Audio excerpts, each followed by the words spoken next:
Hi hello everyone welcome back to our channel Tanya to guide. ఈ రోజు ఈ వీడియోలో యూజీసీ నెట్ 2025 గురించి చెప్పబోతున్నాను.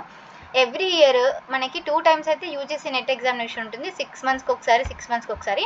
అది ఇక్కడ క్లియర్గా మెన్షన్ చేశారు చూడండి. UGC net is conducted twice every year, June and December. So ఇప్పుడు ప్రెసెంట్గా జూన్ మంత్లోకి సంబంధించిన నోటిఫికేషన్ అయితే వచ్చింది. ఆల్మోస్ట్ మనకి 83 సబ్జెక్ట్స్లలో ఈ నెట్ ఎగ్జామినేషన్ అయితే కండక్ట్ చేయడం జరుగుతుంది.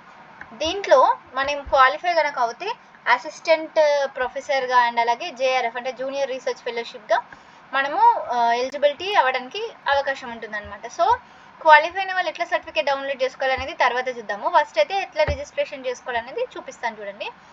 సో ఫస్ట్ ఇక్కడ application for UGC net 2025 select చేసుకోండి. న్యూ రిజిస్ట్రేషన్ అని క్లిక్ చేయండి మీరు ఫస్ట్ టైం కనుక రిజిస్ట్రేషన్ చేసుకున్నట్లయితే. ఫీ డీటెయిల్స్ చూద్దాము. జనరల్ అన్రిజర్వ్డ్ వాళ్ళకైతే 1150 రూపీస్, జనరల్ ఈడబ్ల్యూఎస్ వాళ్ళకైతే 6 రూపీస్, స్కెడ్యూల్డ్ క్యాస్ట్ వాళ్ళకి, స్కెడ్యూల్డ్ ట్రైబ్స్ అంటే ఎస్సీ ఎస్టీ వాళ్ళకి 325 రూపీస్, థర్డ్ జెండర్ వాళ్ళకి కూడా 325 రూపీస్ అన్నమాట.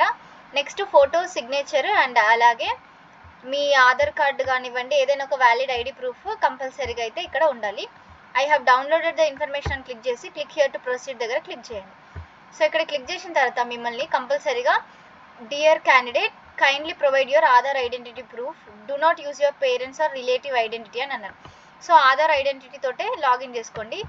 I have my Aadhaar identity అని ఇక్కడ మీ ఆధార్ నెంబర్ని ఎంటర్ చేస్తే ఒక ఓటీపీ రావడం జరుగుతుంది అన్నమాట. ఓకే, ఇట్లా వచ్చినాక మీకు నెక్స్ట్ పేజ్ ఓపెన్ అవుతుంది. ఆ నెక్స్ట్ పేజ్లో మీ స్టడీ డీటెయిల్స్, మీరు సెంటర్ ఎక్కడ పెట్టుకోవాలనుకుంటున్నారు, మీ క్వాలిఫికేషన్ ఎగ్జామినేషన్ ఏంటి, మీరు బీటెక్ తోటి నెట్ ఎగ్జామినేషన్ రాయాలనుకుంటున్నారా లేకపోతే మాస్టర్స్ తోటి నెట్ ఎగ్జామినేషన్ రాయాలనుకుంటున్నారా, అండ్ ఏ సబ్జెక్ట్కి అప్లికేషన్ చేసుకోవాలనుకుంటున్నారు అనేది అన్నీ కూడా మీరు సెలెక్ట్ చేసుకోవాల్సి ఉంటుంది. లాస్ట్ మీ పర్మనెంట్ అడ్రస్ డీటెయిల్స్ అవన్నీ చెక్ చేసి ఫోటో సిగ్నేచర్ అప్లోడ్ చేస్తే లాస్ట్కి పేమెంట్. ఈ పేమెంట్లో కూడా ఓన్లీ ఎస్బీఐ, నార్మల్గా మనం ఏదైనా credit card debit card use చేస్తాం కదా, కానీ ఇక్కడ మాత్రం అన్ని నేషనలైజ్డ్ బ్యాంక్సే ఉన్నాయి. లైక్ ఎస్బీఐ, హెచ్డిఎఫ్సి, ఐసిఐసి ఇవన్నీ ఉన్నాయి. సో ఒకసారి చెక్ చేసుకొని పేమెంట్ అయితే చేసేసుకోండి.